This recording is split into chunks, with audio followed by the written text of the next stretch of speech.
Hey there. Ever feel like you're chasing peace Hmm. in a world that just won't stop spinning? Yeah. You're in the right place.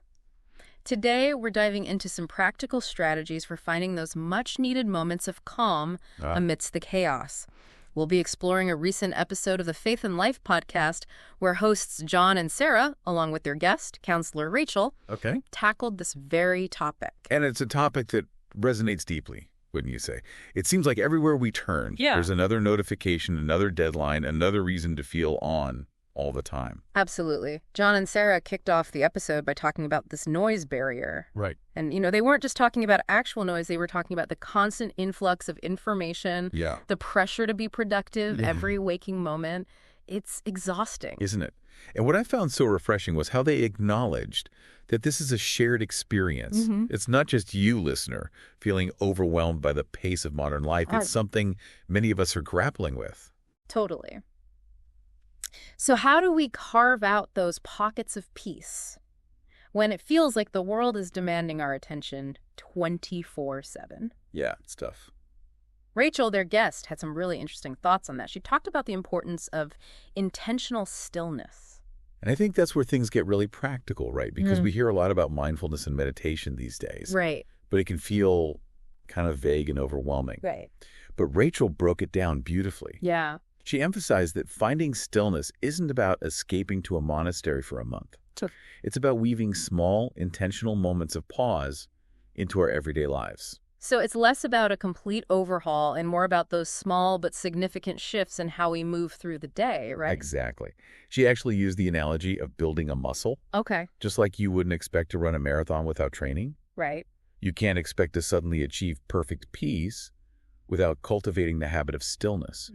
It's a practice, a journey, not a destination. I love that analogy. And, it makes it feel a lot more achievable. Right. It's not about waiting for the perfect moment to find peace. It's about finding those little opportunities to hit the pause button throughout the day. Yeah. Whether it's a few minutes of deep breathing first thing in the morning, a walk without your phone, or even just consciously choosing to savor a cup of tea instead of gulping it down. Precisely. And it doesn't have to be complicated. Right. Even just bringing more awareness to those little moments can make a world of difference. Absolutely. And speaking of finding peace in unexpected places, Rachel shared a story from her own life that I think a lot of us can relate to. Okay. She talked about a period where she was dealing with work stress, family issues, health concerns. It sounded like a perfect storm. It did, didn't it? Yeah. And it's in those moments when we feel like we're being pulled in a million different directions Right. that having an anchor can be so grounding. And for Rachel, that anchor was her faith. She talked about how she found solace in a particular passage from the Bible, Philippians 4:6-7. Do not be anxious about anything, but in every situation, by prayer and petition, with thanksgiving, present your requests to God. Powerful. What I find so fascinating about this verse is its structure. Okay. It's not just a platitude, right? Yeah. It's a call to action, framed in a way that feels both towering and comforting. It's not just buck up and deal with it, is it? Not at all. It's more like, hey, acknowledge those worries, those fears, but don't let them control you. Hand them over. There's a sense of release built into it. It's almost like that visual of burdens being lifted, even if the external situation hasn't magically resolved itself. Just acknowledging and releasing those anxieties can create a sense of peace. Exactly. And that really got me thinking, what are the things that act as anchors for other people? What helps you, listener, find that sense of peace when you're feeling overwhelmed? Is it a favorite poem? A walk in nature? Maybe it's as simple as that first sip of coffee in the morning. I love that you brought that up because it highlights how personal this journey is. What works for one person might not work for another, and that's okay. It's about finding what resonates with you, what helps you reconnect with that sense of inner peace. Absolutely. And speaking of personalized practices, one of the things that Sarah, the podcast host, brought up really resonated with me. She mentioned that journaling her prayers is a big part of her own journey towards peace. Journaling, that's interesting. I've dabbled in it, but I always seem to lose momentum after a few days. What is it about journaling, particularly in the context of finding peace, that you think makes it so powerful? I think there's something incredibly powerful about the act of putting pen to paper. It's different from our thoughts swirling around in our heads, wouldn't you say? It's like you're giving those thoughts a physical form, almost like a release valve. Exactly. And once those thoughts are on paper, you can start to look at them with a bit more objectivity. You can start to see patterns.